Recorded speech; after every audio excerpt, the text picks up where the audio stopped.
decided to go in law enforcement, I knew by the age of 10 that I wanted to be a cop.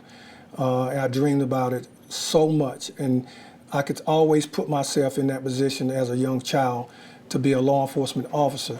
And I will tell you, today I'm just as excited about being an officer of the law as I was the day I took my oath 34 years ago.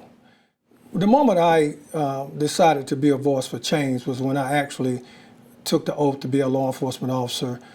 You know, when you're a law enforcement officer, you are a person that takes an oath to preserve life, to protect life, to be a voice for change, to be a positive for the community. All people in that community, regardless of the color of their skin. There's so many avenues that an officer of the law takes when they get into this business of law enforcement and protecting and serving their community. First of all, being an African American, you're going to see racism. You're going to experience racism.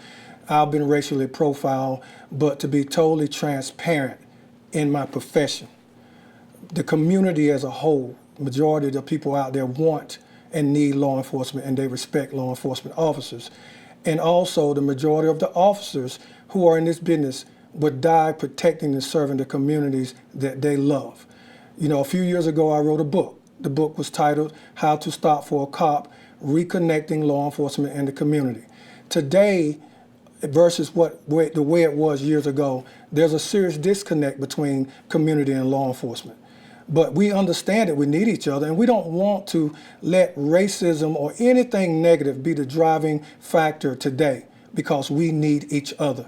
In that book, I put a lot of emphasis on what law enforcement should do and reminding them that they must do the right thing. But on the other hand, I reminded the community that they must respect law enforcement. It is a mutual respect. And I feel that if everyone respects one another's position and do the things that I wrote in that book and the things that I've been trained to deal with in this profession, a lot of the fighting and killing that's involving law enforcement in the community and the systemic racism that's so much talked about today probably wouldn't be as bad as what we're dealing with. What gives me hope about the future of everything that we're dealing with is that there are a lot of people who are concerned. You got people working together of all cultures, white, black, Latino, all the communities, and people of all statuses, not just people who are politicians and people who are rich. Everyone sees this as a concern.